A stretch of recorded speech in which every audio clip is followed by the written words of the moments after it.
Parce que là, il y a du monde qui rentre un après l'autre. All right. Est-ce que vous avez besoin de crayon, papier? Les deux? Oui? OK. OK. Alors, bonjour tout le monde. J'espère que vous allez bien. C'est un bon temps. This one, pay attention. Je suis en train de mettre mon... Trust. Là, je vais être capable de voir les questions aussi en ligne. Merveilleux. OK. Alors, on va parler de gestion de temps. Gestion de temps. C'est drôle. Je viens de raccrocher avec un de vos collègues et puis on a parlé de ça un petit peu par rapport à la productivité. C'est bien important que vous compreniez que vous avez un travail à faire. Votre travail en tant que courtier, c'est un travail comme n'importe quel autre travail. Si vous aviez un emploi, eh bien, l'emploi vous dirait, par exemple, disons que vous travaillez pour IGA à la caisse. OK? On va faire ça super simple. Est-ce qu'il y a un temps qu'il faut rentrer au travail? La réponse est oui. Si vous ne rentrez pas au travail, ils vont vous mettre à la porte. Quand vous rentrez au travail, vous avez une procédure. Vous rentrez, vous faites votre punch-in ou peu importe. Vous mettez votre veste, vous mettez votre nom. Et là, on vous attitre une caisse et vous travaillez à la caisse. Vous avez des pauses. Donc, si vous êtes ordonné par rapport à votre temps. Eh bien, en immobilier, ce n'est pas différent. En immobilier, c'est vraiment pareil. C'est la même chose. Il faut gérer son temps de la manière la plus profitable possible. Et c'est quoi qui est profitable en tant que courtier? Eh bien, il y a plusieurs éléments que les courtiers font dans une journée. Okay? Il y a beaucoup de différents travaux qu'un courtier va faire dans une journée. Mais on va nommer les choses qui sont productives. C'est quoi les éléments qui sont productifs selon vous? Donnez-moi des idées. OK, je vais vous en demander, vous pouvez répondre oui ou non. Est-ce que écrire un contrat de courtage, c'est productif? Oui. Oui. Pas en même temps, là. Oui, non. Ouais. Qui dit oui, qui dit non? Moi, je dis oui. OK. Donc, écrire un contrat de courtage, c'est oui. Bon, il y en a d'autres qui me disent non ici. C'est le fun parce que là, j'ai Daniel, Teresa qui ont plus d'expérience. Eux autres me disent non. La vraie réponse, c'est non. Est-ce que c'est quelque chose qu'on doit faire? Oui. Est-ce que c'est productif? Non. Et là, je vais vous expliquer, puis pour que vous compreniez c'est quoi qu'on veut dire par productif. Tout élément productif, c'est quand que c'est une interaction entre vous et un acheteur ou un vendeur potentiel. Rien d'autre est productif.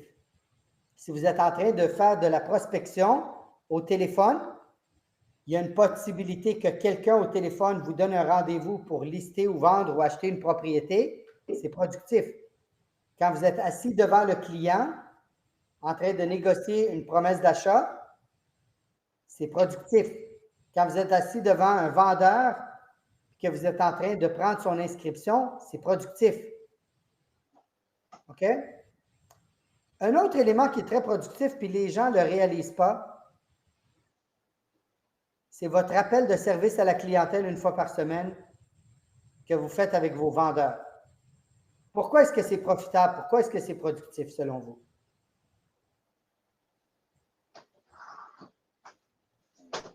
Peut-être pour améliorer la communication, je sais pas, la qualité de transaction, savoir qu'est-ce qu'il veut.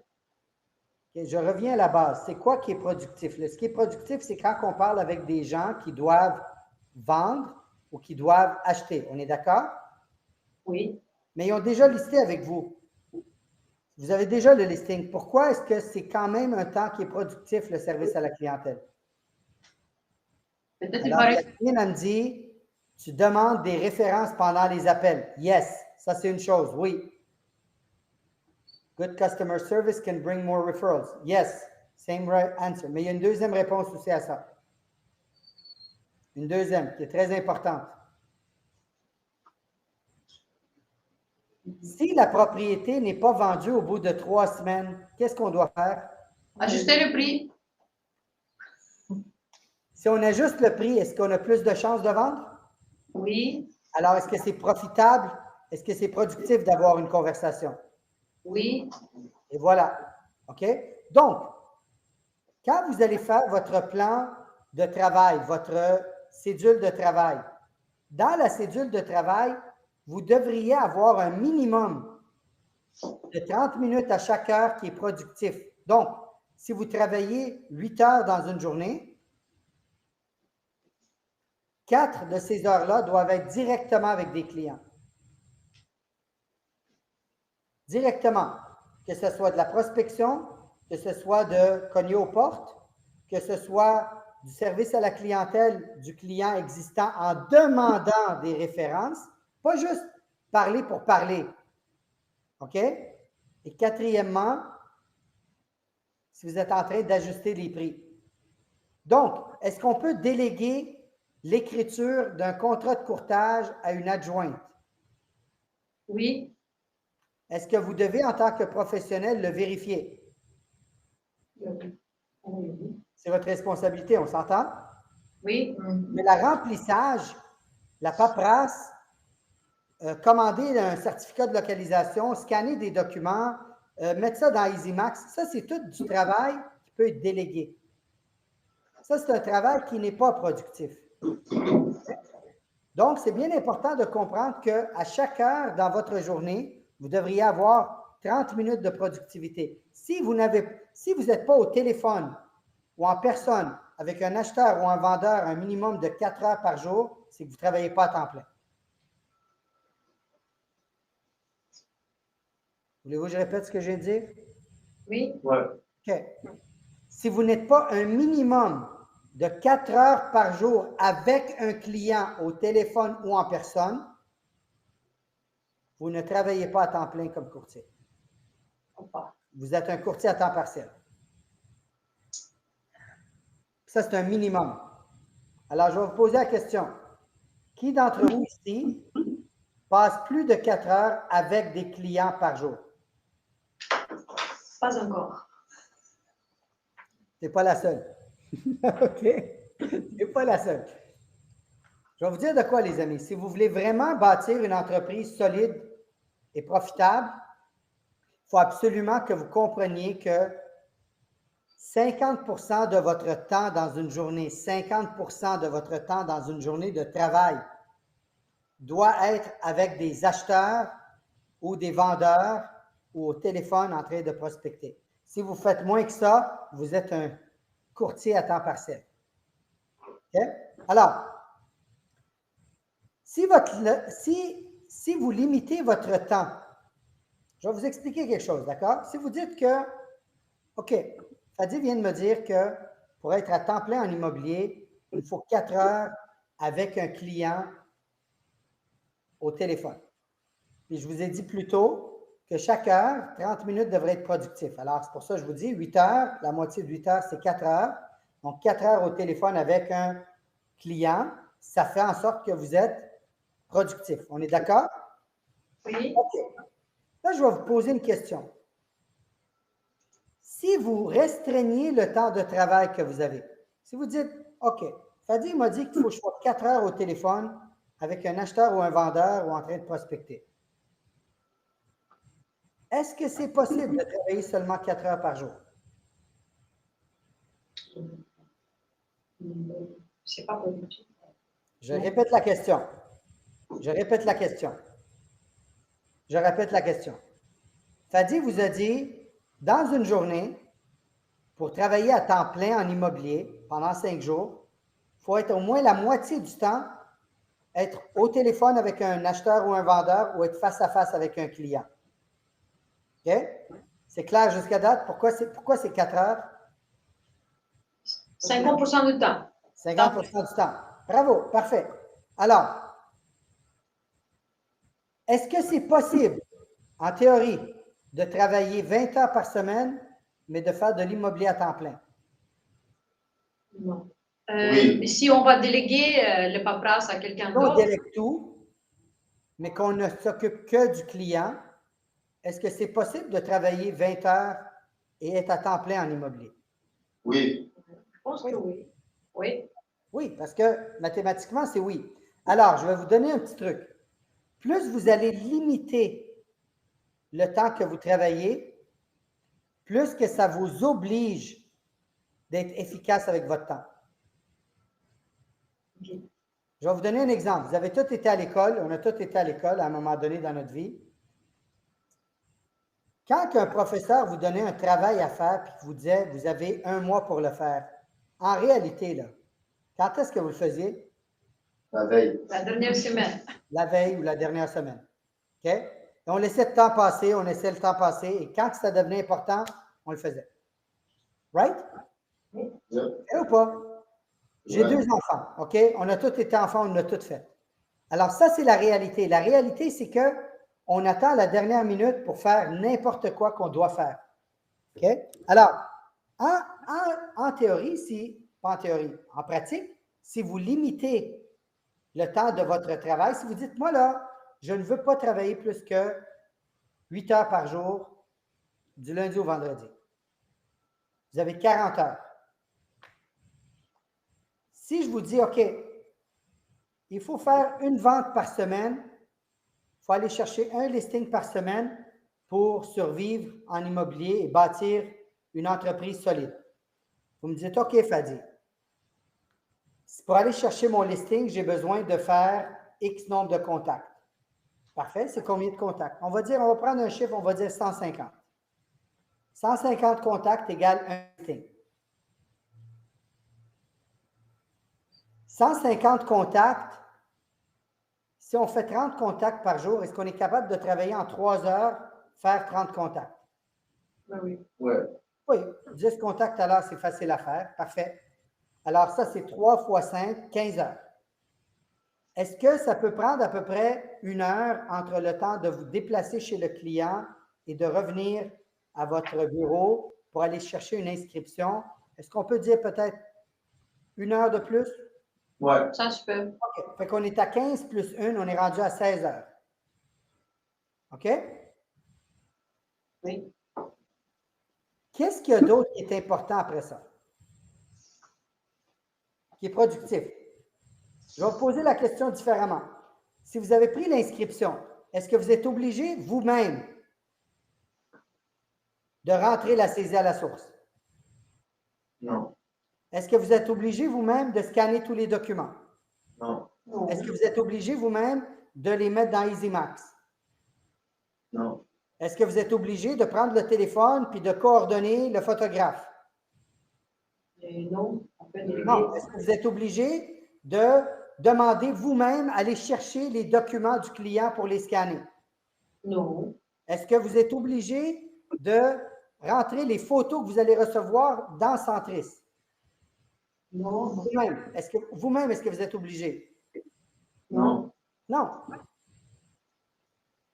Alors, la minute que vous listez la propriété, est-ce que c'est possible que vous ayez absolument rien à faire, mais être capable de la vendre? Oui. Comment? On va déléguer ce travail à quelqu'un d'autre, on va payer les frais et on va Alors, je chercher. vous pose une question. Je vous pose une question. Suivez-moi là-dessus. Qui est bon en maths? Pas grand monde. OK, c'est correct. Vous êtes des courtiers, c'est normal. OK. Je vais vous aider avec ça.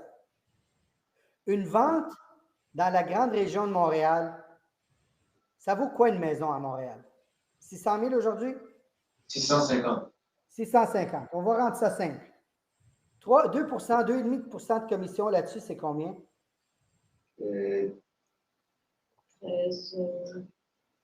Peut-être 16, 15, 16 000. On va dire 15 000. 16 000, on va-tu prendre 16 000? Ça va être beau, 16 000. C'est un beau chiffre. Oui. 16 000. Et je vous ai dit plus tôt, c'est combien d'heures vous avez travaillé? 15 heures de prospection, 1 heure pour aller chercher le listing. Oui. 16 heures. 16 heures. 16 heures. Puis vous avez reçu 16 000. Ça fait combien de dollars, ça? Moins les frais. Laisse faire les frais. On va rentrer dans les frais après. OK. Dollars, ça fait combien de revenus bruts?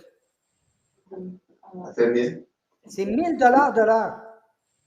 Les médecins chirurgiens qui ont été à l'école pendant des siècles ne font pas 1 000 de l'heure. OK? Ça, c'est être productif avec son temps. là, vous allez me dire, est-ce que c'est possible? La réponse est oui, c'est possible. Pourquoi?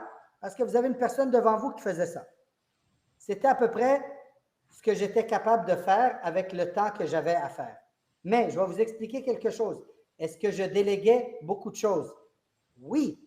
Est-ce qu'il y avait des frais d'opération? Bien sûr. J'avais du staff. Je l'ai payé un salaire.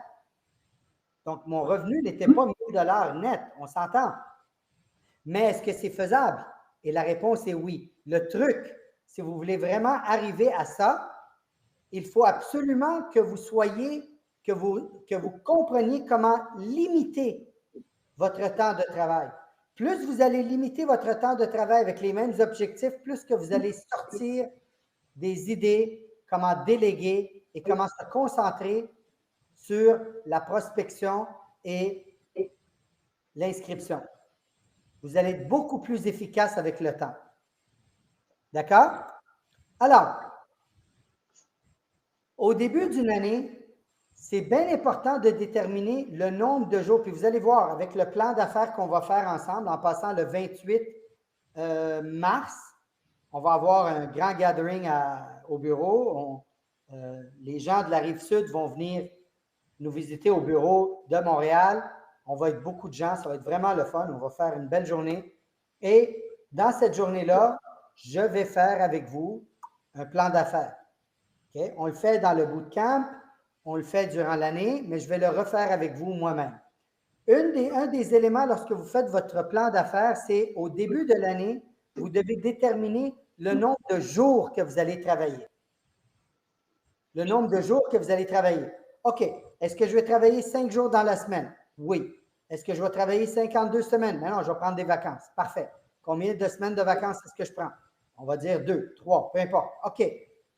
Est-ce que j'ai des formations à l'extérieur du bureau? Est-ce qu'il y a des journées que je ne pourrais pas travailler? Oui. Dans 2 semaines, on s'en va, une grosse gang à Toronto pour Mike Ferry. Tout le monde était inscrit? Oui? Non? Non. Inscrivez-vous. Attendez pas. OK? C'est un événement qui est très important pour vous. Là. Je vais vous envoyer le message dans le groupe plusieurs reprises. OK? Donc, est-ce que je vais travailler cette semaine-là? Ben non, parce que je vais être en formation. Est-ce que c'est possible que j'ai d'autres préoccupations? Il y a des semaines que je dois être peut-être avec mes enfants, ma mère, mon père, peu importe.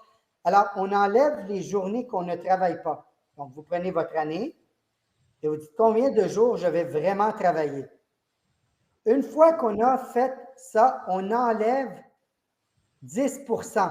Donc, on va dire qu'on a dit au total, on va travailler, chiffrons là, 40 semaines, puis on va travailler 5 jours par semaine, ça fait 200 jours de travail. OK? Si vous travaillez 200 jours, il faut que vous soustrayiez 10 % de ça. Ça, c'est des journées que vous allez peut-être être malade. C'est des journées que ça ne vous tentera pas d'aller travailler. C'est des journées que peut-être que vous voulez jouer au golf. Il fait super beau et ça vous tente d'aller jouer au golf. C'est des journées peut-être que votre mère vous appelle et dit « Écoute, je suis à l'hôpital, j'ai besoin de toi. » God forbid. Ou l'école appelle puis votre enfant ne se sent pas bien, doit retourner à la maison. Peu importe. Il y a des journées où est-ce que vous allez vous absenter. Alors, planifiez de ça. Planifiez ça. Si vous le planifiez, vous allez éviter de vous culpabiliser. Je vais répéter. Si vous planifiez, vous allez éliminer la culpabilité. Parce que c'est quoi notre problème? C'est qu'on se dit « Ah, je dois être au travail, je dois être au travail, je dois être au travail, mais je ne peux pas. Oh my God, j'avais 30 contacts, il fallait que je les fasse. » On va se culpabiliser. Mais si vous enlevez ce 10 % au début de l'année, c'est correct. Sur 200 jours, c'est 20 jours où c'est votre journée à vous. Une journée que ça ne vous tente pas de travailler. Une journée qui fait tellement beau, ça vous tente d'aller en montagne puis faire de l'escalade. Une journée que votre mère a besoin de vous, votre père a besoin de vous, votre fils, votre fille a besoin de vous. Votre ami veut aller jouer au golf absolument. Votre autre ami veut aller au spa, peu importe. Si vous planifiez ce 10 % là, vous n'allez pas vous culpabiliser. Alors là, il nous reste 180 jours pour produire ce qu'on a à produire. Alors, vous comprenez, on limite notre temps, on augmente notre productivité par heure. Est-ce que c'est clair? Vous me suivez? Oui. OK, good.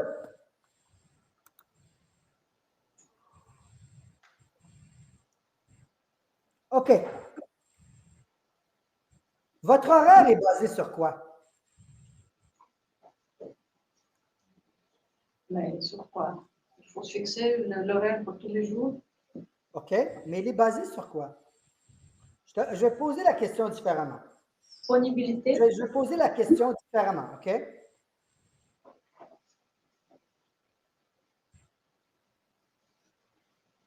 Vous décidez de partir de Montréal pour aller à Chicago. OK? Est-ce que, là, avant que vous décidez, vous rêvez de Chicago, on vous parle de la belle ville de Chicago, on vous parle du centre-ville de Chicago, on vous parle des restaurants de Chicago, vous êtes avec des amis, on vous en parle. Là, ça vous fait rêver. Ah, mon Dieu, oui, Chicago, je n'ai jamais été à Chicago.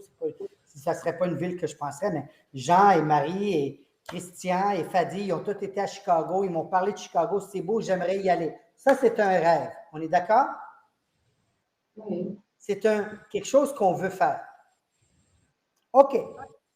La minute qu'on met une date, ça change d'un rêve, ça devient un but, un objectif. OK? Alors, votre horaire doit être basé sur un objectif. Parce que s'il n'est pas basé sur un objectif, vous dites, tu sais, moi, j'ai souvent une conversation, comme aujourd'hui, j'avais une conversation avec un de vos collègues. Y est-tu là? Y est-tu en ligne? Je vais juste checker parce qu'il m'a dit qu'elle est là.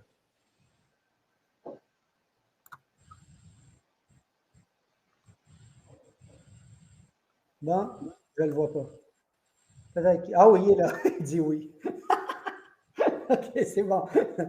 Alors, j'ai eu une conversation avec Daniel. Puis Daniel, tu peux confirmer ou déconfirmer ce que je suis en train de te dire. Daniel a un objectif sur les 10 prochaines années. Je ne veux pas rentrer dans les détails de son objectif, c'est personnel à lui. J'ai posé la question, j'ai dit, OK, j'ai dit, si tu veux, ben regardez, je vais vous le dire, OK, je ne dirai pas des chiffres, mais je vais vous dire ce qu'il y en est. Et Fadi, il dit, est-ce que c'est possible que je sois financièrement indépendant dans 10 ans? J'ai dit, oui. Puis là, il dit, OK, mais qu'est-ce qu'il faut que je fasse? J'ai dit, on va commencer par le début. Et là, je vais vous expliquer comment mettre des buts. OK? J'ai dit, on va commencer par un début. C'est combien? Daniel, est-ce que tu me permets de donner plus de détails? C'est toi le boss. Oui, tu me le permets? OK. Fait que je vais donner les détails de la conversation qu'on a eue. Merci, Dan. J'ai dit, Daniel, j'ai dit, ça te prend, tu as besoin de combien par année pour être financièrement indépendant? C'est combien tu as besoin de revenus pour dire, écoute, voilà, je suis financièrement indépendant, je reçois un revenu passif de X montant, je n'ai pas besoin de travailler. Si je travaille parce que ça me tente de travailler et non pas par obligation. Il m'a dit, c'est 75 000. J'ai dit, OK. J'ai dit, prends le chiffre 75 000, divise-le par 0,04. Il dit, OK. Il a fait les calculs. On est revenu à 1 850 000. J'ai dit, Daniel, ce qu'il te faut dans ton compte de banque, puis je vais vous expliquer c'est quoi un compte de banque. Okay? Ce n'est pas un compte à la BMO. Okay? Un compte de banque, pour moi, c'est votre investissement. Okay? J'ai dit, tu as besoin de 1,85 million dans 10 ans. Il dit, OK. Regardez comment on est capable de briser, de prendre un rêve puis de le ramener à la réalité. C'est pour ça que quand on dit votre horaire doit être basé sur vos objectifs, c'est ça que je vais vous expliquer. Alors, on va briser la difficulté. Parce que si j'arrive et je vous dis, vous avez besoin d'1,8 million pour prendre votre retraite, vous allez tout faire ça. Mon Dieu, je fais ça. OK? Mais là ou pas? C'est un gros chiffre. Alors là, j'ai expliqué, j'ai dit ton 1,8, 1,9, on va l'appeler 2 millions pour un chiffron. C'est la différence entre tes actifs les éléments que tu as qui te génèrent de l'argent, moins tes passifs, qui sont ce que tu dois à la banque ou ailleurs, qui te coûtent de l'argent. Ton net, ça doit être 2 millions. OK, parfait. On va rendre ça simple. C'est dans 10 ans. Oui. J'ai dit OK. J'ai dit, si on a 10 ans pour mettre 200 000 par année, c'est quoi ta commission moyenne? Daniel, c'est quoi ta commission moyenne?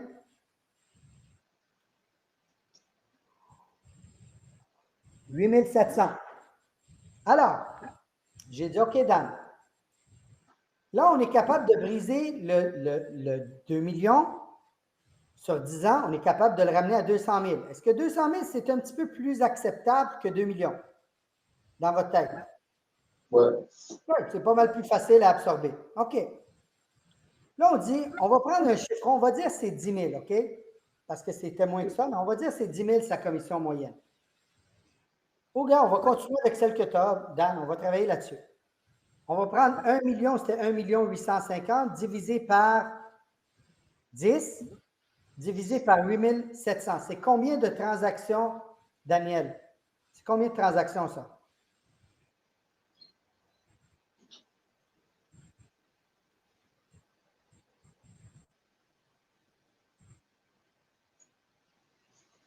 « 23. 23? Allez. Tu t'es perdu dans les calculs, c'est le fun. C'est ça des courtiers, vous perdez vite dans les calculs. 100, 850 divisé par 10, c'est 185 000 divisé par 8 700, ça fait 23 transactions. OK? Oh oui. Alors, là, je vous pose une question. 23 transactions, c'est quoi exactement? Parce que là c'est nébuleux, hein? C'est 23 transactions. C'est quoi 23 transactions? On va faire ça simple. Combien de contacts est-ce que ça vous prend pour aller chercher un listing? Chacun un chiffre. 150. C'est 150, on va dire 150 contacts.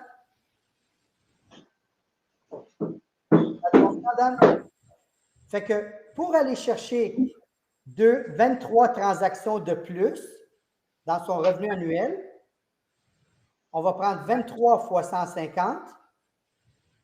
Ça fait combien, Daniel? 23 fois 150. Est-ce que vous me suivez jusqu'à date? C'est quoi les 23 et c'est quoi les 150? 3450. C'est bon. Ça fait 3520. 3450. Et on a dit, tu vas travailler combien d'heures, combien de jours par année? On avait dit 180 jours, vous en souvenez? Oui. Ouais. Alors, tu prends 3450. Tu divises ça par 150 contacts. Excuse, tu divises ça par 180 jours, pardon. Ça fait 19 contacts par jour.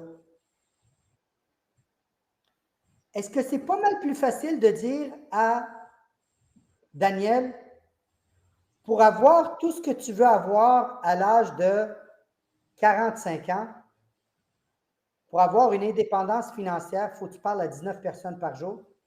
Est-ce que c'est pas mal plus facile à comprendre que de dire que tu as besoin de 1,85 million? Oui. Oui ou non?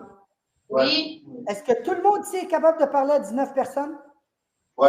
Pas plus, même plus. OK.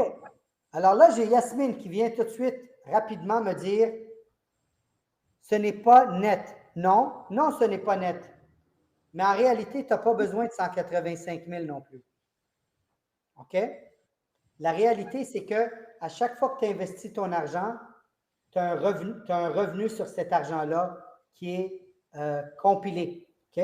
Donc, tu n'as pas besoin de 185 000. C'est le chiffre que je veux atteindre. Mais la réalité, c'est qu'il y a besoin de bien moins que ça pour arriver à 8,5 millions. À 1,85 million. Okay? On peut faire le calcul. Mais ce que je dis, c'est ce que j'essaie de vous dire, c'est est-ce que c'est inconcevable pour vous de contacter 19 personnes? Ou est-ce que c'est facile, c'est concevable? C'est concevable. Alors, si vous savez que c'est concevable, puis que vous savez que vous allez parler à 10 personnes à l'heure. Combien d'heures est-ce que ça prend de prospection pour avoir une indépendance financière dans 10 ans? 2. 2. 2 heures par jour que vous travaillez sans culpabilité, incluant vos vacances, incluant vos formations. Quand vous êtes au bureau, c'est 2 heures de prospection. Maintenant, est-ce que c'est pas mal plus facile de dire à Daniel, Daniel, tu vas avoir ton indépendance financière? Oui, je la veux. Pourquoi? Parce que ça va me donner ça, puis ça, puis ça, puis ça. OK? Es-tu capable de me donner 2 heures de ton temps à chaque jour pendant que tu travailles pour les 10 prochaines années?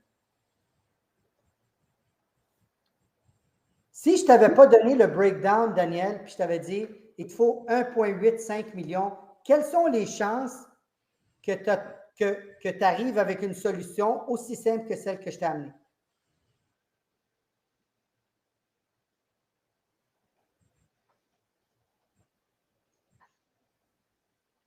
Ça fait réfléchir, hein?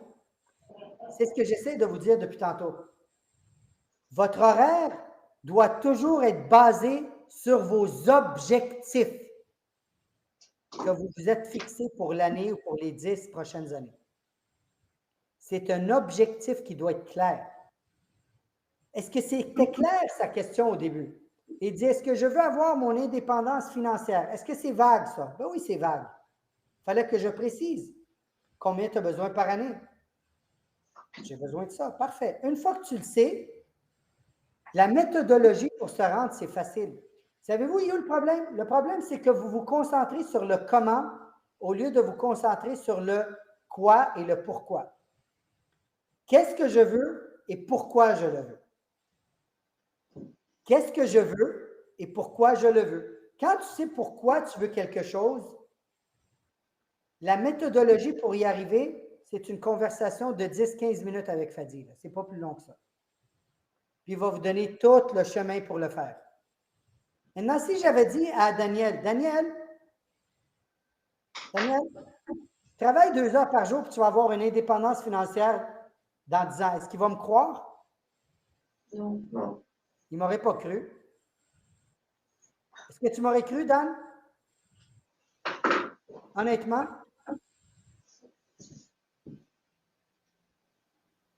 Pas vraiment.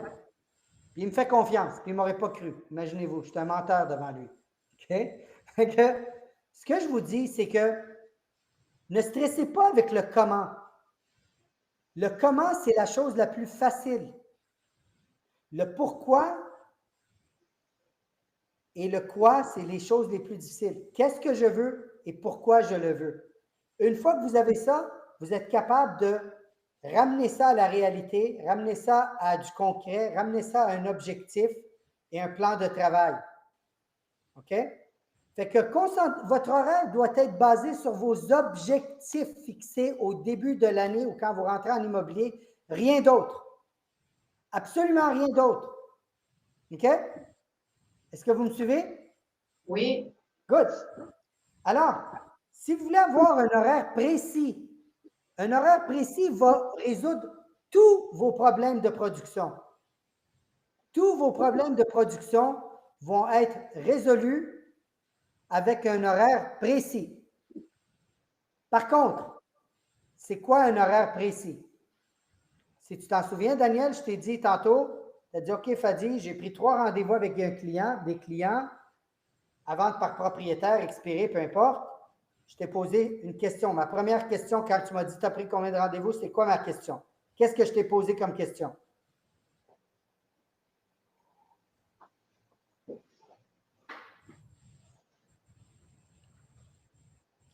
Est-ce que j'ai fait les 5 étapes?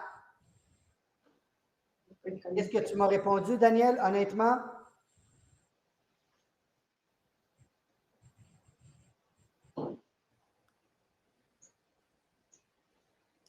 Il m'a dit, j'en ai fait 4 sur 5. En réalité, il en a fait 1 sur 5. Je vais vous dire pourquoi. Il en a fait 2 sur 5. 2. Il a préqualifié ses clients. Est-ce qu'il a envoyé le VIP package? Il dit, des fois, c'est le lendemain, je n'ai pas vraiment le temps. Qu'est-ce que j'ai dit? J'ai dit, c'est parce que tu as un problème d'horaire. Si tu n'as pas le temps, c'est parce que tu ne l'as pas planifié dans ton horaire, le temps de préparer ton VIP package. Alors, au lieu de dire, j'ai 3 heures d'administration, brisez-les, les 3 heures. J'ai une demi-heure pour ça, une demi-heure pour ça, une demi-heure pour ça, une demi-heure pour ça, une demi-heure pour ça, une demi-heure pour ça. Est-ce que c'est pas mal plus précis d'avoir 6 choses à faire, une demi-heure chaque, que d'avoir une chose vague, un élément vague, qui est de la paperasse, pendant 3 heures? Est-ce que c'est pas mal plus précis? Alors, quand on dit un horaire précis, c'est ça qu'on veut dire par un horaire précis. À condition que vous le suivez et que vous le respectez. Parce que c'est beau d'avoir un horaire. Mais si on ne le respecte pas, ça vaut quoi? Ça vaut rien. Ça vaut absolument rien. Pour ceux qui me connaissent depuis très longtemps, là, est-ce que vous m'avez vu arriver en retard à une forme depuis les 7, 8, 10 dernières années là, que je vous forme? Est-ce que vous m'avez vu une fois arriver en retard? Oui, 4 minutes. Pensez? Ben moi aussi. Très bien le dire. Mais il y en a une deuxième. Il y a une autre où j'étais en retard de 6 minutes, il y a à peu près 4 ans. Pourquoi est-ce que c'est important que je sois là à l'heure? Parce que je vous respecte. Et si vous respectez vos clients, ben, assurez-vous de respecter votre horaire. Et si vous ne pouvez pas, un client qui m'appelle, qui veut me voir, là, Daniel voulait me voir. Ben, il a été dans mon horaire, puis il a booké 15 minutes. Daniel, est-ce que j'ai respecté le 15 minutes avec toi? Est-ce que le 15 minutes a été plus profitable que tout ce qui s'est passé durant la journée jusqu'à date?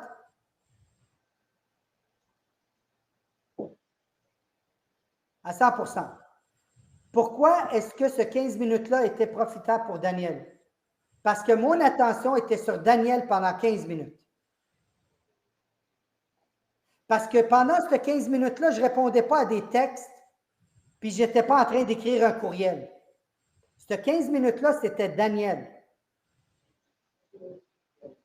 Alors, plus que votre horaire va être précis, plus que vous allez le respecter, plus que votre productivité va augmenter, vous n'aurez plus jamais de problème de productivité. Et savez-vous quoi? Vous n'aurez jamais de problème financier non plus. Jamais. Tant et aussi longtemps que vous avez un horaire précis, que vous respectez à toutes les semaines, moi, dans mon horaire, à toutes les semaines, le vendredi de chacune de mes semaines. OK? J'ai un message dans mon agenda qui me dit, je vais vous le lire là. OK? Excusez-moi, j'ai dit les vendredis, c'est les jeudis à 9 h. OK?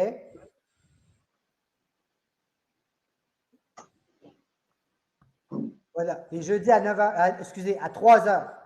Jeudi à 3 h, ce que je me dis à moi, c'est look back at your schedule and make sure, 1, you did what you had to do. 2, is there anything you can eliminate, delegate, or automate?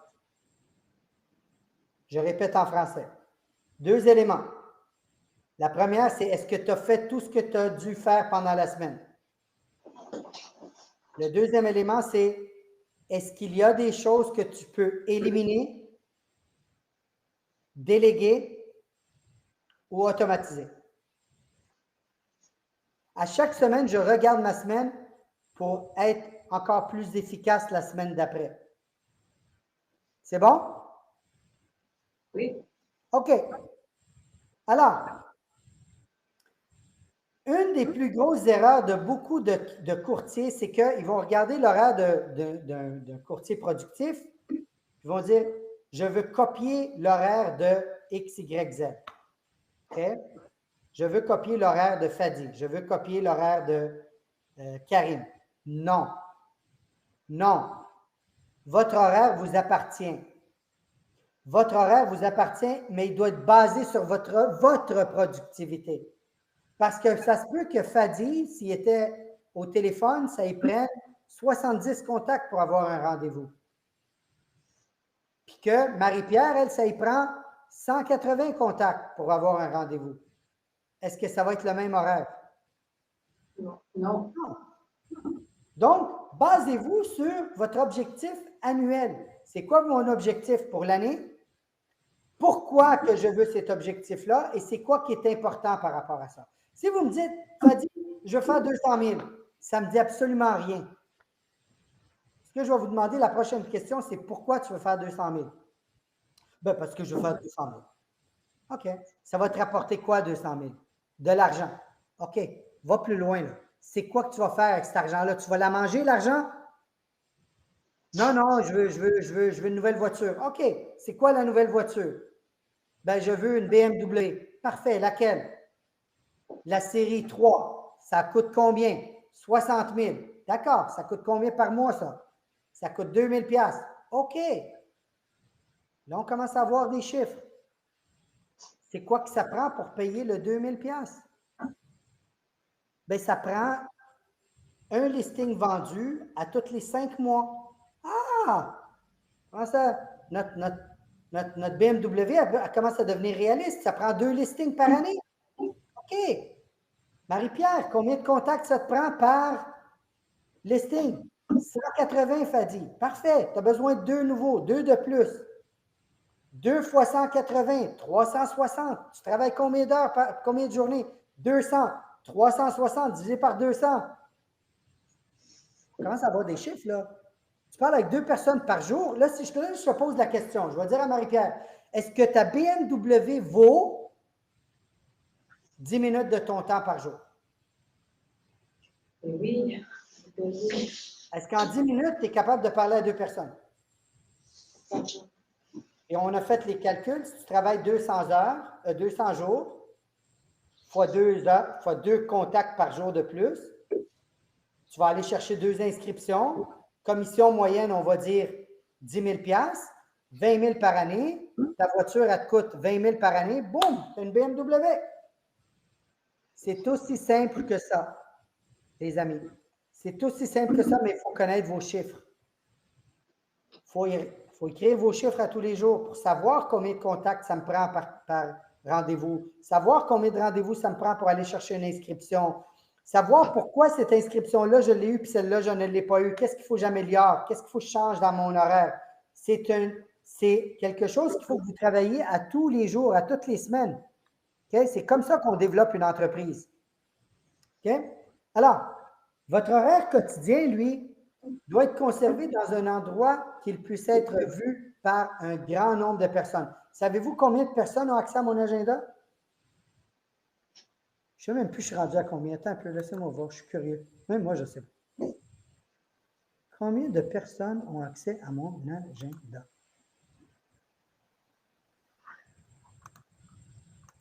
Dans les settings. Vous savez que je ne sais même plus. C'est fou, hein?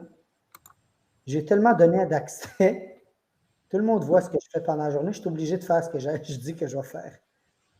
Je ne sais même plus où le trouver. Je pense que la dernière fois que j'avais vérifié, il devait y avoir à peu près 10 ou 12 personnes qui ont accès à mon agenda. Ils savent je suis où, quand et comment, si je suis disponible ou pas. Est-ce que vous pensez que ça me donne une certaine redevabilité envers cette personne-là? Parce que si cette personne-là travaille pour moi puis voit que je vous donne une formation, puis à 2 heures, je n'ai pas écrit que je vais rencontrer 2 courtiers parce que j'ai un rendez-vous avec 2 courtiers après, puis elle vient puis elle me book un rendez-vous, je vais avoir de l'air de quoi, moi? Je vais avoir de l'air d'un incompétent. Mais Fadi, c'était libre. Ton agenda était libre. Je t'ai booké un rendez-vous avec Jean-Jacques. Ah oui, non. Mais c'est parce que j'avais un rendez-vous déjà avec Michel et Véronique. Mais guess what? Si je ne respecte pas mon horaire, les gens ne me respecteront pas.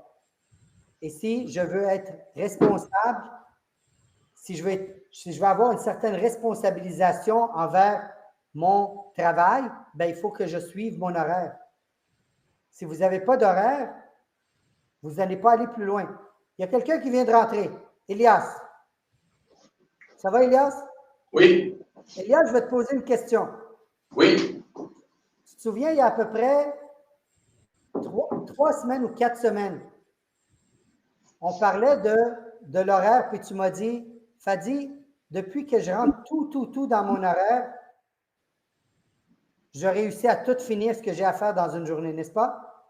Oui. Je vais vous dire de quoi, si vous ne rentrez pas tout dans votre horaire, vous allez oublier. Vous allez oublier. Moi, il n'y a pas plusieurs places que je vais pour avoir qu'est-ce qu'il faut que je fasse. À 2 places. Mon agenda. Et ton courriel. Et mon courriel. Elias, combien de courriels que j'ai? 1. Non, pas le volume de courriel, parce que j'en reçois beaucoup. OK? Mais j'ai une place que je vois, un seul courriel que je vois. Et c'est là que je suis. Est-ce que ça arrive des fois que Elias n'entend pas parler de moi pendant 2 jours? Oui. Est-ce que ça arrive que la 3e journée, il va recevoir 8 courriels de ma part? Je fais un suivi. Oui. C'est les journées où je nettoie mes courriels.